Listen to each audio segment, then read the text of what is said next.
E Jesus então, vendo ele naquela reunião daquela forma, Jesus então pede para ele sair do seu lugar e vir até o meio. E quando ele chega ali, Jesus, quando ele faz isso, pronto. A antena dos fariseus já se levanta e diz: vamos ver se ele vai fazer algo no sábado. Porque dentro da tradição farisaica, até mesmo curar era pecado. Ou seja, um médico não atendia uma pessoa no sábado. Se a pessoa estivesse doente no sábado, não poderia ser tratado no sábado, tinha que esperar virar o dia. Você aguenta a doença aí, você aguenta a dor aí, e ele então faz essa crítica, mas isso é, lógico, uma tradição, uma tradução religiosa que não está, inclusive, na Bíblia, ou na lei de Moisés, nesse nível de exagero. Mas Jesus, então, ele sabendo disso, ele pede para ele vir e ele faz a pergunta: e daí? É lícito salvar no sábado? É lícito ajudar alguém no sábado ou eu posso deixá-lo morrer? E aí o que acontece é um silêncio. Porque eles não têm uma resposta. E eles não têm uma resposta dizendo: será que nós vamos impedir de fazer o bem para alguém no sábado? E eles não falam nada. E Jesus então pede para ele simplesmente estender a mão atrofiada ou ressequida. E aí então a cura e o milagre acontece. Eu já vou entrar um pouco mais nesse detalhe, mas deixa eu voltar aqui um pouquinho. Jesus certamente ele queria ensinar algo para mim e para você. Lógico, o principal aqui é o amor de Jesus para aquele homem, o amor de Jesus para aquele homem que está com problema e ele quer resolver esse problema. Mas o que eu quero conversar com a igreja hoje aqui é sobre um outro ângulo, um outro ensinamento, ou talvez um dos principais ensinamentos nesse texto, que é o que Jesus queria ensinar aqui nesse texto. Jesus está aqui dizendo o seguinte: ei, como pode alguém estar dentro de uma reunião, aonde se cultua a Deus, aonde é uma casa de Deus, aonde é um lugar que se está buscando Deus, como pode ter alguém passando por problemas dentro desse lugar e ainda assim essa pessoa ser mandada embora sem o problema resolvido? Então Jesus ele está mostrando algo ali muito importante. Quando a Bíblia fala de uma mão ressequida ou de uma mão atrofiada, eu fui olhar no original a palavra grega para atrofiada ou ressequida. A melhor forma de traduzir essa palavra que Jesus usou, ou que a Bíblia usa, que o caso aqui Marcos está usando, para descrever a mão deste homem, a melhor forma em português seria realmente não atrofiada, mas ressequida, uma mão ressequida. Daí eu fui estudar o que significa uma mão ressequida. Para você entender o que significa bem isso, ele explica da seguinte forma: imagine que você tem uma planta, e essa planta de alguma forma é tirada da terra. E você deixa aquela planta por um tempo longe da terra, passa-se alguns dias, o que vai acontecer com aquela plantinha? Ela vai ressecar. Ela vai murchar. Por quê? Porque ela não está mais extraindo nutrientes da terra. Ou seja, aquela planta está se ressecando, está ressequida. Ou seja, ela está sem as condições de funcionamento. Ela está perdendo as condições de funcionamento porque ela está longe da onde ela extrai os nutrientes. Então, quando ele está dizendo aqui uma mão ressequida, a ideia aqui é daquela mão que ela se desplugou, se desconectou daquilo que traz poder. Ou seja, aquela mão está naquele estado porque ela está desconectada. E uma vez que aquela mão, assim como a planta, está desconectada, ela começa a perder a vitalidade. Aqui, a palavra ressequida, eu estou comparando a mão, o braço dessa pessoa com uma planta que está desconectada da terra. E eu gostei disso, porque isso tem um ensinamento muito interessante, e ela perdeu os nutrientes, ela perdeu a vitalidade. É uma mão, é um braço que não tem a sua vitalidade, ela não consegue operar. Ou seja, é uma mão ressequida. É uma mão sem vitalidade, sem funcionalidade. E quando Jesus, então, vem trazer cura para esse homem, aqui está falando o seguinte, que a mão da igreja, a mão do reino de Deus, do povo de Deus, a mão que deveria estar ajudando, ela está sendo impedida de ajudar. Ou seja, aquele homem estava representando exatamente o estado daquela sinagoga, o estado daquela igreja. Ou seja, aquela pessoa precisa de ajuda, mas a igreja está com a mão. Então quem está com a mão ressequida não era o homem, quem está com a mão ressequida é a igreja. Ou seja, quando eu e você perdemos o contato com o amor de Deus, com a graça de Deus, a mão da igreja perde a sua vitalidade. Ou seja, como pode alguém dentro da igreja estar passando por um problema, por uma necessidade, por uma situação difícil, e nem mesmo as pessoas se importam com isso? Isso é uma mão ressequida. A mão se desplugou. Mão aqui fala de trabalho, mão fala aqui de ação, mão fala aqui de fazer algo por alguém. E essa mão, de alguma forma, por alguma razão, perdeu essa conexão e ela não está fazendo isso. Amém até aqui? Quando a Bíblia fala de mão, nós vamos entender que a Bíblia, ela fala da mão de Deus. E o meu objetivo nessa mensagem hoje aqui é falar sobre a restauração desta mão. E eu dei um tema dessa mensagem, a mão de Deus. Ou também a mão de amor. Ou seja, essa mão precisa ser restaurada. E Jesus então ele olha para aquela igreja e fala, assim está a igreja hoje. Assim está esse grupo aqui hoje. E então Jesus ele vem restaurar. Quando a Bíblia fala de mão, a Bíblia, por exemplo, vai falar sobre a mão de Deus. Vai falar, por exemplo, sobre a destra de Deus, a mão de Deus. Quando fala de destra de Deus, a mão de Deus, fala destra, para quem me permita aqui, quem é destro. Os canhotos aqui, entenda também, o que eu vou falar para o destro, para o canhoto, vale a mesma coisa.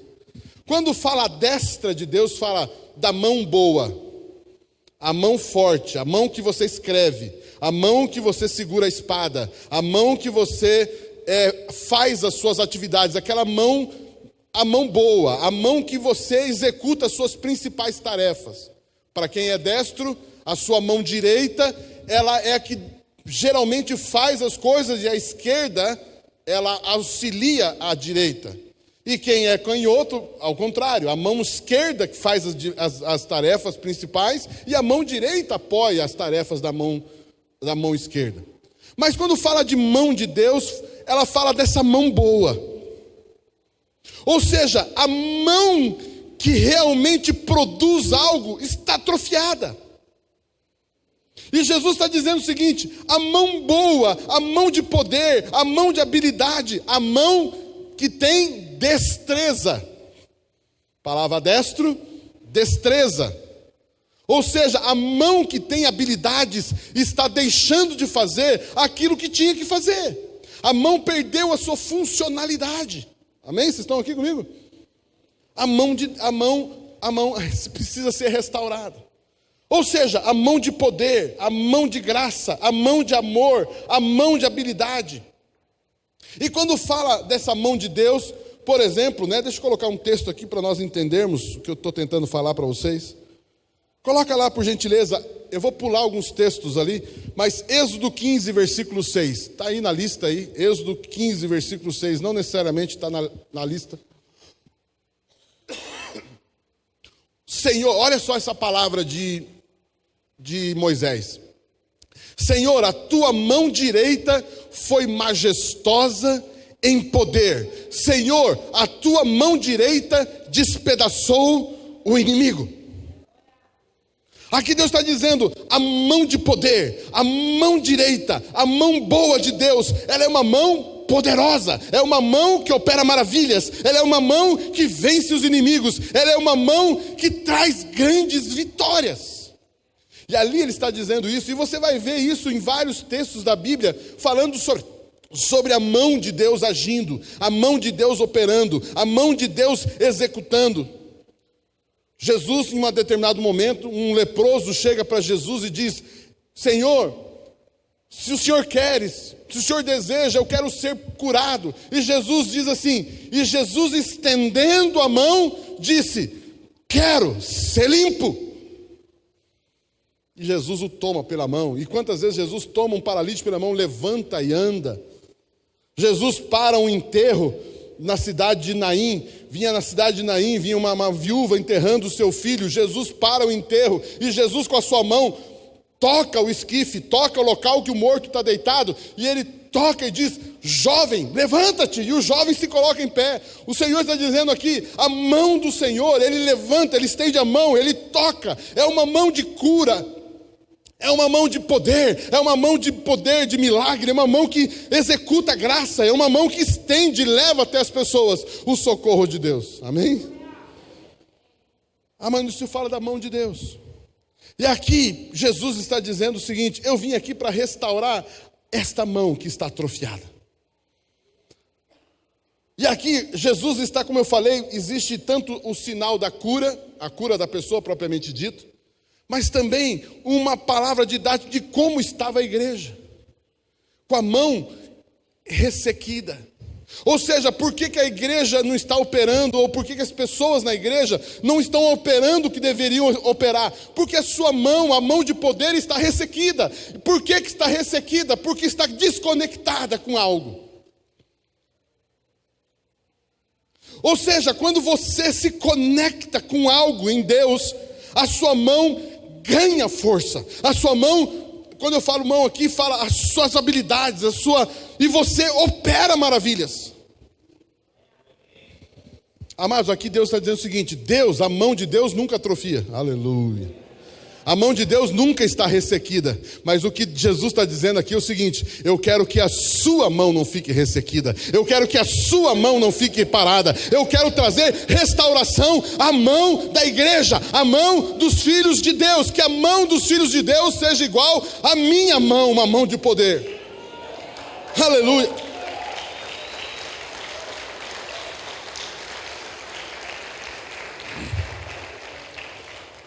E ele então, ele fala, Jesus ele mostrando isso. Essa mão que estava atrofiada, ressequida, e essa mão que precisa ser restaurada. A mão de amor. Amados, existe um texto que eu gosto muito, não está ali, mas eu vou só citá-lo. Existe um salmo que Davi escreveu. Davi foi um homem tão extraordinário que ele escreveu coisas que Jesus citou depois. Você consegue imaginar isso? E uma das frases que Davi citou, Jesus vai citar, inclusive na hora da morte, na hora da sua agonia. Davi, ele fala sobre o amor, por exemplo, de Jerusalém, a cidade de Jerusalém. E Davi, ele fala assim, é uma frase fortíssima, e eu tenho uma flâmula ali na minha sala, que esse versículo é muito forte para mim. Ele diz assim, o salmista: Senhor, ele faz uma oração, ele diz: Senhor, se eu me esquecer, ele fala assim, Jerusalém, ele fala, Jerusalém, se eu me esquecer de ti, ó Jerusalém, que a minha língua se apegue ao paladar e a minha mão direita atrofie.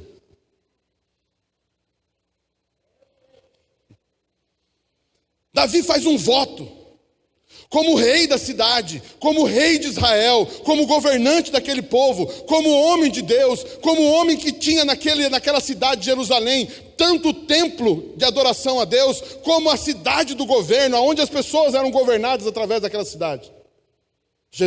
Davi fala: se eu me esquecer de ti, ó Jerusalém, que a minha língua se apegue ao paladar, ou seja, que eu perca o poder de falar. E que a minha mão direita se atrofie, signifique que eu perca a condição de produzir. Mas eu tenho uma notícia linda para dar para você. Lógico que Davi aqui está falando de Jesus está falando do Messias. O Messias está dizendo: se eu me esquecer de ti, ó Jerusalém, que a minha língua se apegue ao paladar, que a minha mão direita atrofie, mas como o amor de Jesus nunca acaba e é eterno, a língua de Jesus sempre está solta para declarar palavras de amor, para declarar palavras de vida, para declarar palavras de salvação, e a mão dele sempre está estendida para curar, para libertar, para levantar. Aleluia! Por isso ele pode dizer: todo aquele que invocar o nome do Senhor será salvo. E por que ele pode afirmar isso para você? Se você invocar o meu nome, você será salvo. Porque eu te amo e o meu amor é eterno, o meu amor nunca acaba. E a expressão do meu amor é a minha fala e a minha mão. Agora imagine a cena. Aquele que Davi estava profetizando, chega numa sinagoga. O Rei dos Reis, o Senhor dos Senhores, chega numa sinagoga. E ele vê exatamente um homem com a mão ressequida, atrofiada. Por que as pessoas ficam com a mão ressequida e atrofiada? Porque se esqueceram do Senhor. Jesus vem aqui não para apontar o dedo. A mão de Jesus não é para apontar o dedo para acusar. Jesus, ele aponta a mão para abençoar. Ele aponta a mão para resgatar. Alguém está ouvindo isso aqui, não? E Jesus, então, ele chega e chega o seguinte: ei, Jesus é Jesus, né? Jesus é Jesus. Você consegue imaginar a cena? Segundo a tradição deles, não podiam fazer nada no sábado. Jesus chega numa reunião, imagine Jesus. Se Jesus chegou na reunião, Jesus não era o rabino. Jesus, quem estava conduzindo a reunião não era Jesus. Jesus chega lá porque todo sábado os judeus vão para a sinagoga. Jesus chega como um bom judeu, vai para a sinagoga. E aí daqui a pouco Jesus está ali, não sei se cantavam, não sei o que estavam fazendo, e Jesus está ali em pé. Ou sentado, não sei. Mas aí Jesus percebe um cidadão lá com a mão dessa forma como eu falei. E Jesus se coloca em pé. Ei, pastor, rabino, por favor, dá licença um pouquinho. Você consegue imaginar Jesus interrompendo a reunião? Dá licença um pouquinho. Você com a mão ressequida, vem para o meio. E Jesus, eu imagino Jesus aqui no cantinho, sentado na cadeira dele, em pé. Ei, você com a mão ressequida, vem para o meio. Aí o cidadão vem, os olhos dos fariseus cresce, tipo assim, o que ele vai fazer? Quer ver que ele vai curar no sábado? Aí a gente vai pegar ele. Aí Jesus, ele fica paradinho. Turma, me diga uma coisa. É lícito fazer o bem ou fazer o mal no sábado? É lícito matar ou dar vida no sábado?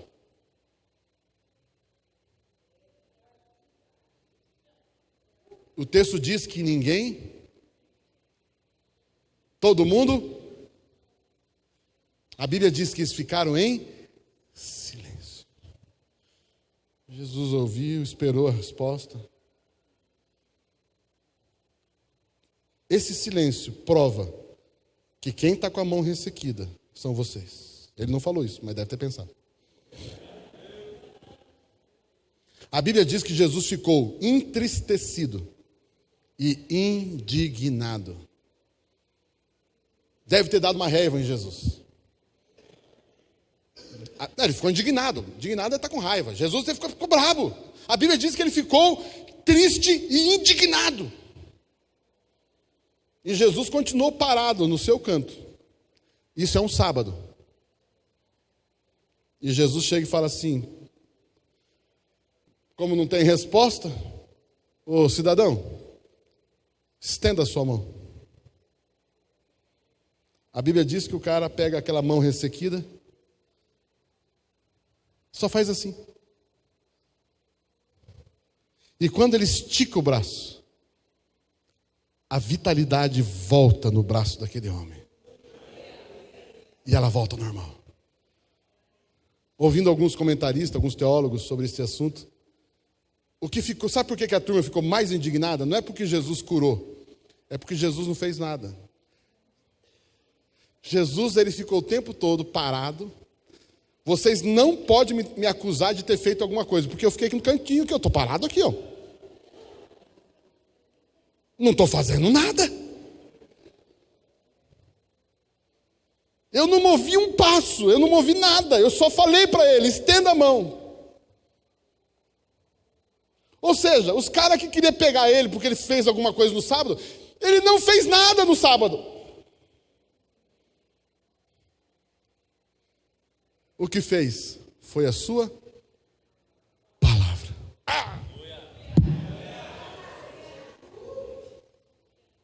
Eu não preciso fazer nada, só preciso falar. A Bíblia não diz que no sábado você não pode falar. Ué, no sábado não pode falar no sábado? Falar pode. Então tá bom, eu vou falar. Mas quando eu falo, quando eu falo, as coisas acontecem.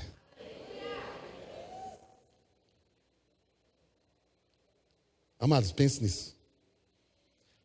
A Bíblia diz que eles ficaram tão indignados que a Bíblia diz assim, e os fariseus foram conversar com os herodianos para tramar como matariam a Jesus. Só para quem não sabe do contexto, fariseu não se dá com herodiano. Sabe o que significa isso? Quando você está na palavra de Deus, os inimigos se unem.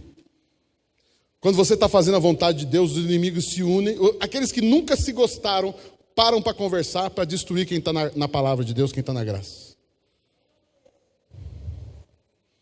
Eles tiram o foco um do outro, e agora eles focam quem está vivendo a verdade, quem está vivendo na palavra. Por isso que quem começa a viver na palavra, saiba que você vai ser mal falado, você vai ser mal olhado, as pessoas vão olhar para você, vão tentar parar você, vão tentar desanimar você, pessoas vão ficar falando por trás, pessoas vão ficar tentando desmerecer o que você fala, pessoas vão tentar reverter o que você está falando, botar dúvida no que você está falando, sabe por quê? Porque quando você fala a palavra, amados, isso traz ódio nas trevas.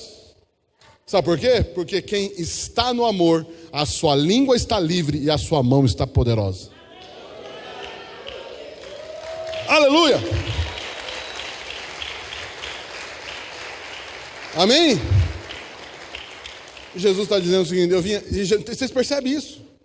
Perceba que junto com a cura, Jesus estava querendo trabalhar a questão ali, não só do sábado. A questão ali não é só fazer ou não fazer no sábado. A questão é, por que as pessoas estavam deixando de fazer algo? Por que o sábado, ou por que a religiosidade,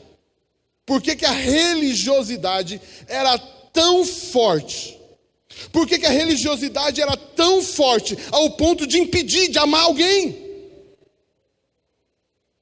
O que Jesus está dizendo ali é o seguinte, por que existem coisas na sua vida que impede você de amar na mais profunda expressão do amor?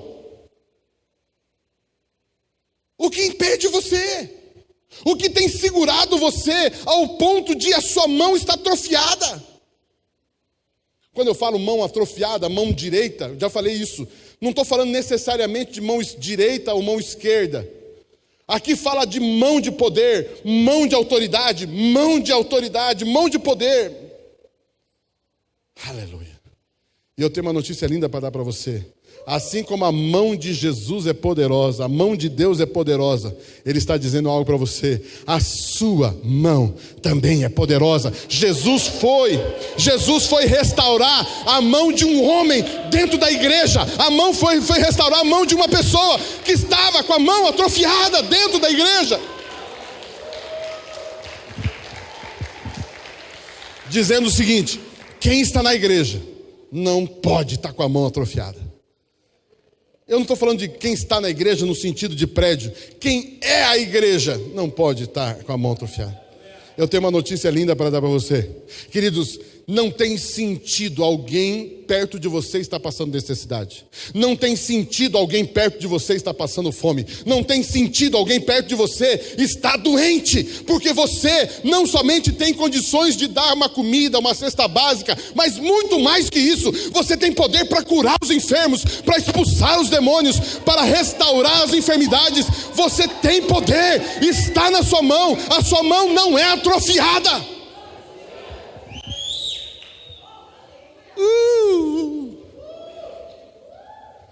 Lembra que eu falei que a mão ressequida significa que a mão está ressequida como a planta fora do vasinho, né? Quando a planta está fora do vasinho, a planta resseca.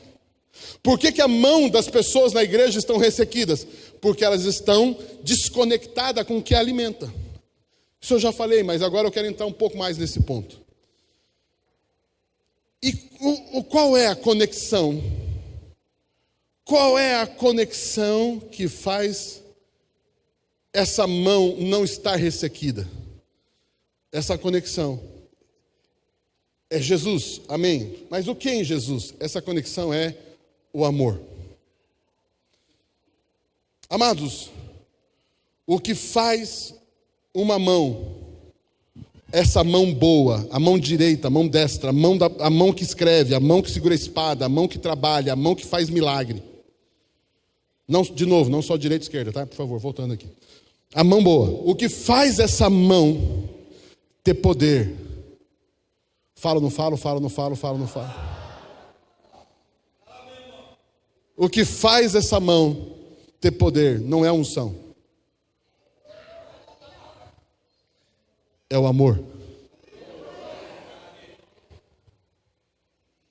Eu ouso dizer aqui para vocês, o amor é maior que a unção. Sabe por quê? Fala, não falo, fala, não falo.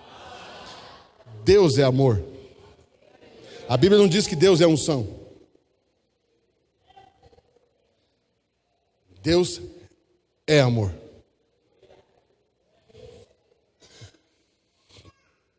Se Deus é amor e filho de peixe, filho de Deus? Se Deus é amor, filho de peixe, peixinho é? Filho de Deus, filho do amor. Então olha para alguém que está do seu lado. Aí está a maior expressão do amor de Deus. Dá uma olhada aí para alguém que está do teu lado. Diga para ela, você é amor.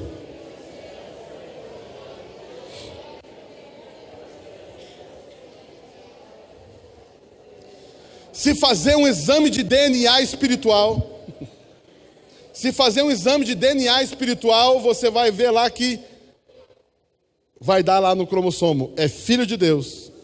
Por quê? Porque tem as características do Pai. E a principal característica do Pai é o amor. Você pode fazer tudo, lembra 1 Coríntios capítulo 13?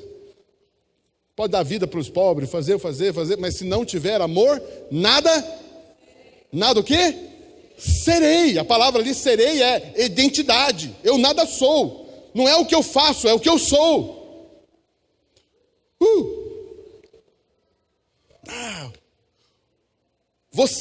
O que você faz não te define.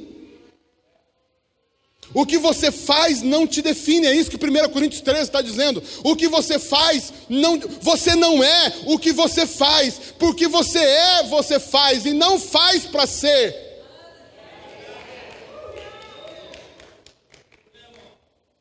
Você é e por isso faz. Por isso ele vai dizer, se você tentar fazer, fala, não fala. Se você tentar fazer sem ser, isso não vale nada. Você pode dizimar, você pode dar para os pobres, você pode jejuar, você pode fazer o que você quiser, você pode fazer campanha de tudo quanto é tipo, você pode fazer o que você quiser. Se não for amor, nada é.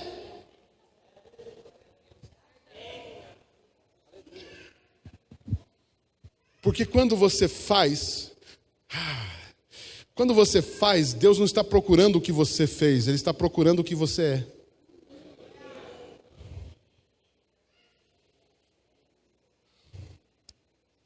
Priscila é filha de Deus, aleluia. Amém? Glória a Deus para ele e para mim, né? Porque Priscila é filha de Deus. E a Priscila fez algo. E fez algo extraordinário. Extraordinário. Ponto de vista social, econômico, sei lá, qualquer coisa. Milagres até. Quando Deus olha para Priscila, ele fala assim: está vendo o que ela fez? É isso que ele fala? Essa é minha filha. Ó, minha filha. É minha filha. É minha filha. Jesus chega no Rio Jordão para ser batizado. Deus não falou no céu o que ele iria fazer. Deus não bradou do céu o que ele iria fazer. Deus bradou do céu o que ele é. Esse é o meu filho amado, em quem me compraz. Falo, não falo, falo, não falo, falo. Você não dá prazer por aquilo que você faz, você dá prazer por aquilo que você é. Deus, agora o Senhor vai me amar mais porque eu fiz bastante. Não, meu filho, você está com febre. O que é isso? Está com febre, querido? Não. Eu te amo por aquilo que você é. E o que você é feito por aquilo que você crê e não por aquilo que você faz. A fé nos define e não o que fazemos. Aleluia. Mas voltando aqui, amados, Deus é amor e nós somos amor. Ou seja, essa mão, ela se atrofia. Deixa eu voltar ao salmo que eu citei de Davi. Se eu me esquecer de ti, ó Jerusalém. Em outras palavras, se eu deixar de amar a ti, ó Jerusalém, que a minha língua se apegue ao paladar e a minha mão direita se atrofie. Ou seja, se eu deixar de amar, murcha. Eu não sei se você está ouvindo o que eu estou falando. Quando você se despluga, se desconecta do amor, a mão atrofia e a língua gruda.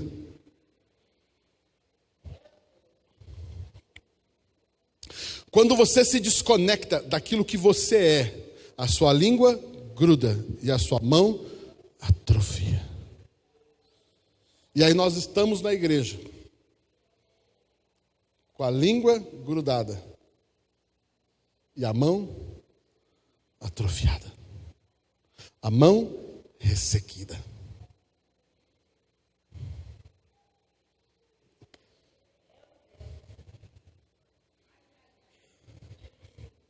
E aí Jesus chega na igreja para apontar o dedão dele.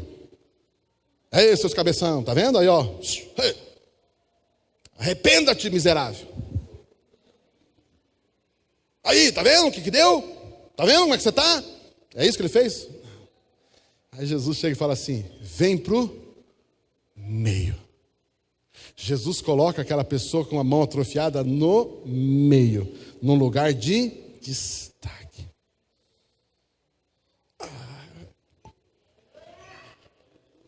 Sabe o que significa? Jesus amou esse homem.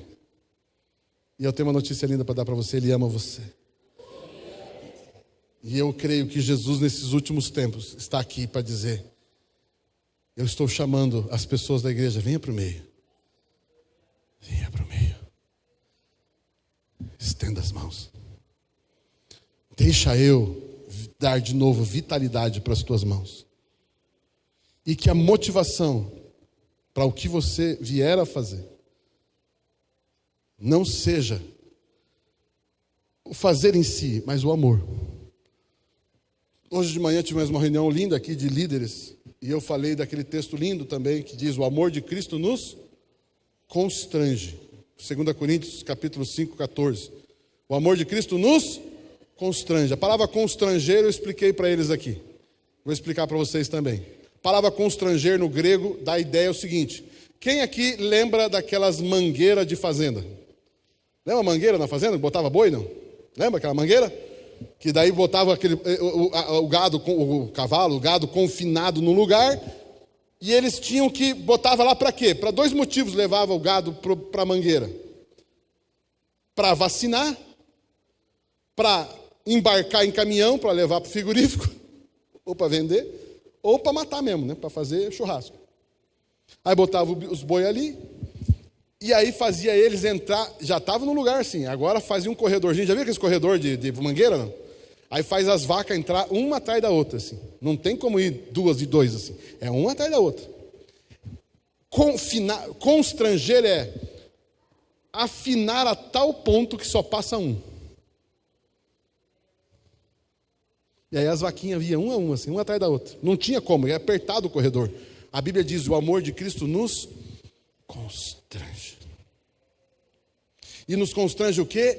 A amar. O amor de Cristo nos constrange, porque se um morreu por todos, logo todos morreram. O amor de Cristo constrange a... O amor de Cristo te constrange a amar. Ah, você não está ouvindo. O amor de Cristo te constrange a amar. E o que é constranger? É você ficar sem possibilidades de fazer qualquer outra coisa.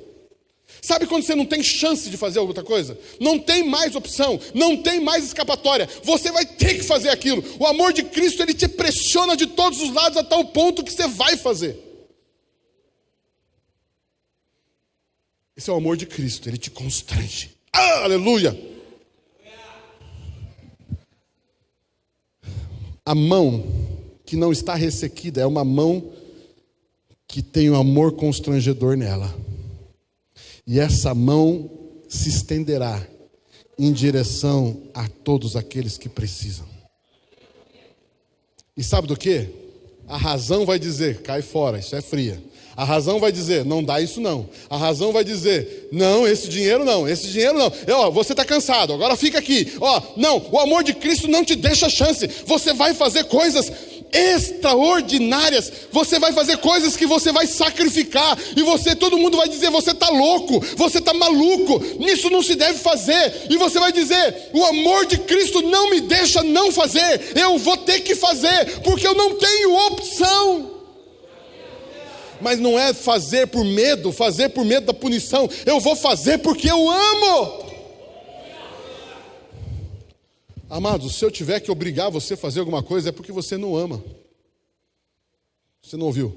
Se eu tiver que obrigar você a fazer alguma coisa, você não ama. Eu não posso obrigar você a dizimar, eu não posso obrigar você a ofertar, eu não posso obrigar você a ser voluntário na igreja, eu não posso obrigar você, porque se você vier fazer, ou dizimar, ou ofertar, ou fazer outra qualquer coisa que não seja por amor, Deus vai olhar isso e vai dizer, isso nada é. E eu estou constrangendo o Wagner a fazer uma coisa, e Deus vai chegar para o Wagner e vai falar, Wagner, você nada é. E quem é o culpado? Eu que forcei ele. Eu constrangi ele com pressão. O que eu posso fazer? Eu posso ministrar a palavra. E a palavra de Deus vai gerar algo nele. A tal ponto que se ele tiver que fazer o maior sacrifício que ele já fez na vida dele, ele vai fazer. Porque ele ama. E se perguntar, pastor, o senhor é bom, hein? O senhor convenceu o Wagner a fazer isso. Eu falei, meu irmão, eu não tenho esse poder. Mas o amor de Cristo. Amém? Alguém está aqui comigo? Mas eu tenho querido nisso. Nós temos falado sobre a graça de Deus. Nós temos falado sobre o amor de Deus, sobre a graça de Deus, mas Deus agora está começando a trazer algo diferente. Algo diferente não, mas algo a mais. Você e eu vamos começar a ouvir sobre o amor como jamais ouvimos. Mas não para ensinar, mas para ser movidos pelo amor de uma forma inimaginável. E o meu objetivo aqui é pregar, não para você entender. Meu objetivo aqui é pregar, não para te obrigar a fazer nada. Minha expectativa é que a palavra de Deus traga revelação a você a tal ponto que você se conecte com esse amor. Mas eu quero já te avisar, se prepare. Porque a hora que o teu braço se conectar com o amor de Deus, saiba que você vai ser levado a viver e experimentar coisas que você vai ser uma doideira. Você vai ser extremamente criticado. Você vai ser extremamente ridicularizado. Pessoas vão cortar relacionamento com você.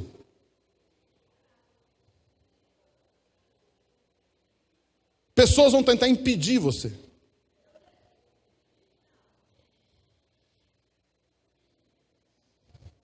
Jesus disse para os discípulos: eu vou morrer. E os discípulos: não vai, nós não deixamos. Sai de mim, Satanás. Afasta-te de mim, Satanás. Porque você cogita das coisas deste mundo e não das coisas de Deus. Ele falou isso para Pedro. Lembre-se disso. O seu marido, fala, não fala. O seu marido, Deus vai constranger o seu marido a fazer coisas que você vai olhar e falar assim: meu querido, pelo amor de Deus. E você vai perder a guerra. Porque o amor de Cristo na vida dele vai fazer você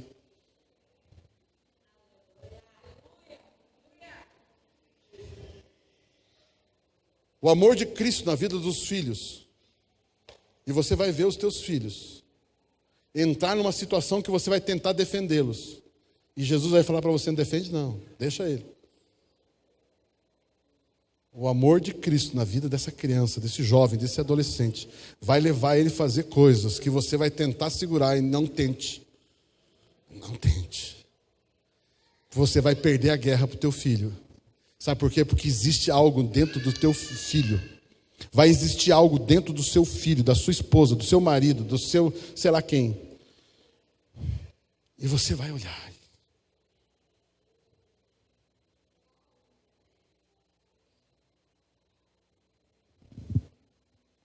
Eu estou falando de um avivamento.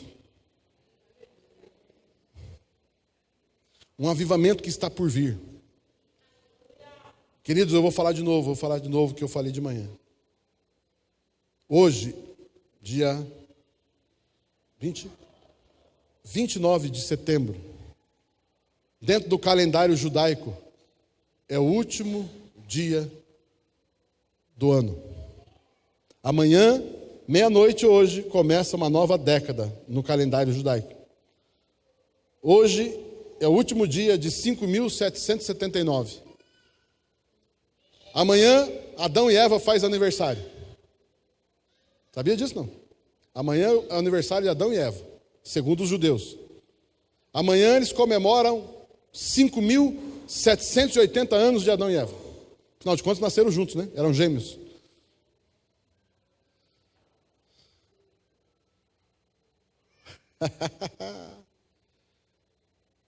Significa o quê? Que nós estamos virando uma década. E vai começar algo a partir dessa nova década. Para nós, vai virar a década em 31 de janeiro para 1º de janeiro, no nosso calendário. Mas nós vamos entrar numa década nova. 19, a década do 10. 10, 11, 12, 13, 19. Agora vai entrar 20, 21, uma década nova.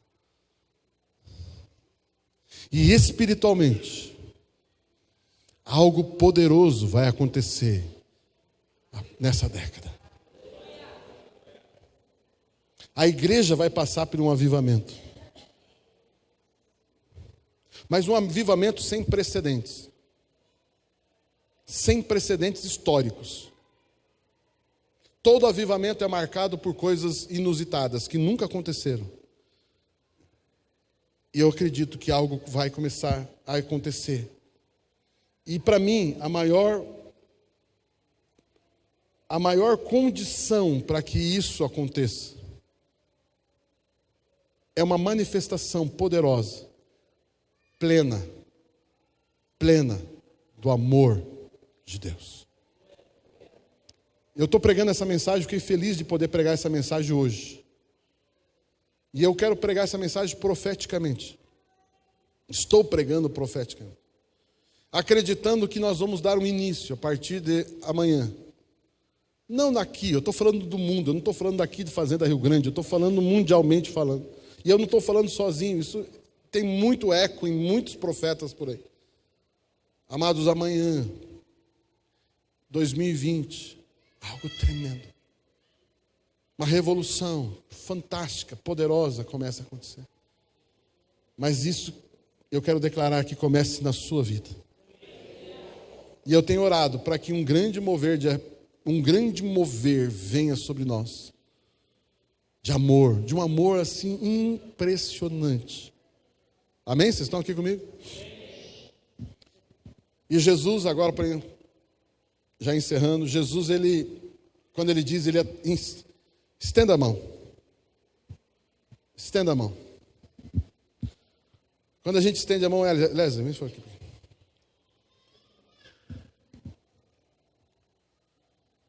Jesus, imagina que eu estou no cantinho aqui, Jesus, o Leslie é o cara lá, com a mão. E ele chega assim, cara, estenda a mão. Não, fica aí. Estenda a mão. Quando ele estende a mão,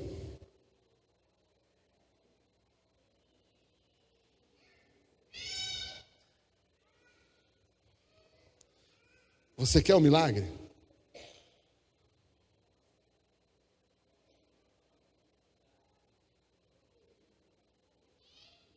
Isso é sinal de lambano.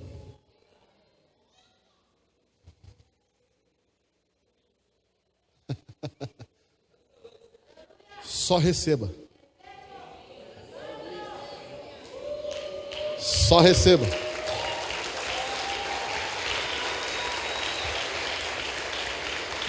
Só receba. O que esse homem fez? Receba. Como se restaura a mão? Receba. Agora, estenda a outra. Agora, parecido com Brasília agora, né? Essa mão para cima e essa aqui em pé. Ok? Essa mão, recebe. E essa mão direita, dá. Você recebe para dar. O que é o amor? Você recebe amor para dar amor. A Bíblia vai dizer, melhor coisa é dar do que receber. Não quer dizer que dar é melhor no sentido, se eu puder escolher, eu escolho dar. Não, não é isso. Para você poder, melhor, o que é o melhor? É o ideal. Para você poder dar, você precisa antes. Você não pode dar o que você não recebe.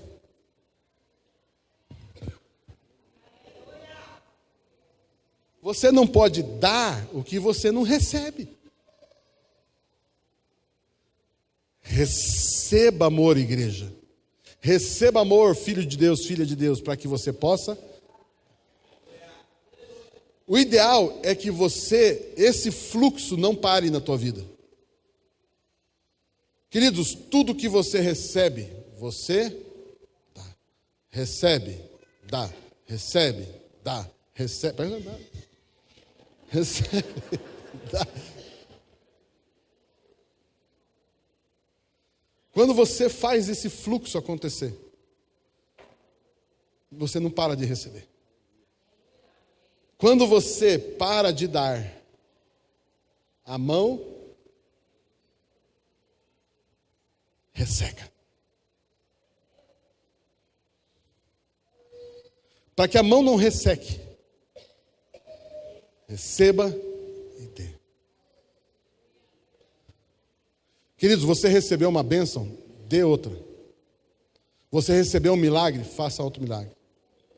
Você recebeu uma palavra, compartilhe.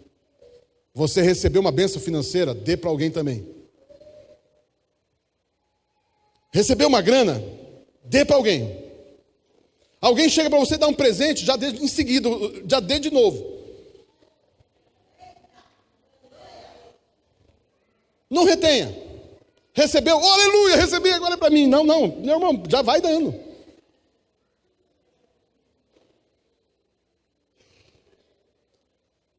Dê.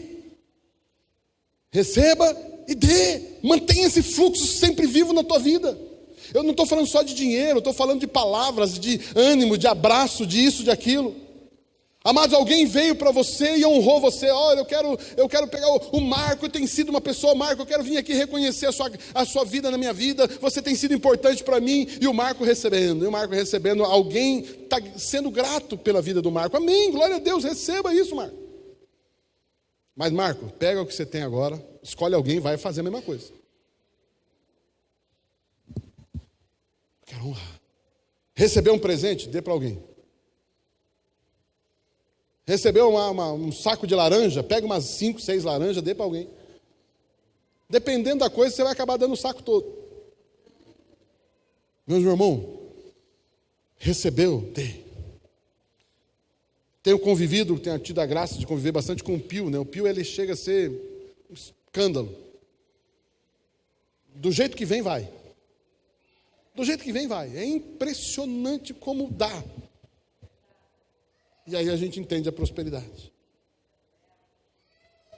Dê. Não retenha. Presenteie. Agradeça. Obrigado, Léo. Dar e receber. Deus tem te amado. Ame as pessoas. Quantos aqui têm recebido palavras toda semana? O que você fez que não contou para os outros ainda? Amado, chega no seu trabalho, olha, você não sabe o que eu vi na igreja. Olha, eu vi isso. Olha, eu aprendi isso. Olha, o que eu recebi, eu quero te contar uma coisa. E conte para todo mundo. Conte, evangelize as pessoas, fale para as pessoas. Meu irmão, dê o que você recebeu.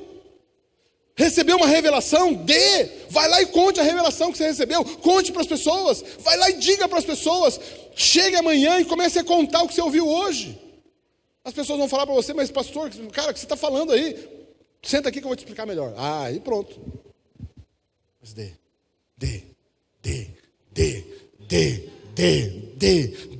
Seja exagerado em dar. E eu quero dizer algo para você, amados, de novo. Mas não tem como você não dar se você não... Aí chega alguns e fala assim, mas para você dar, você tem que... Né, para você dar para as pessoas, você tem que dar também.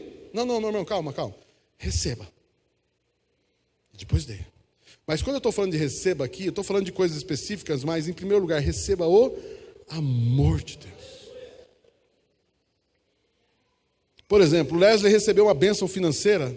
O Leslie não pode ver o dinheiro como bênção. A bênção é o amor de Deus que trouxe aquele recurso para ele. Uau, cara, olha o que Deus fez. Quando você vê aquele dinheiro como amor,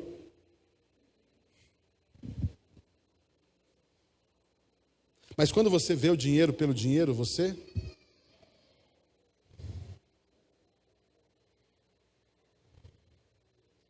traduza tudo aquilo, enxergue o amor nessas coisas e ame. Ame. Tudo que nós fazemos tem que estar o amor. É o amor que Deus vai enxergar, não é o quanto você deu. É o quanto você amou. Nós temos falado várias vezes aqui, meu irmão, vai dizimar, ofertar, você não dê, não é barganha, não é... É por amor, é amor, é a única coisa que Deus vai... Aí ele vai assim, é o cheiro do amor. É o cheiro do amor. Aquela oferta precisa ter o cheiro do amor. Mas qual amor? O próprio amor de Deus. Por que Deus reconhece o amor? Porque você está dando o que você recebeu. Vocês estão recebendo essa palavra? Ame as pessoas. Ame as pessoas. Ame.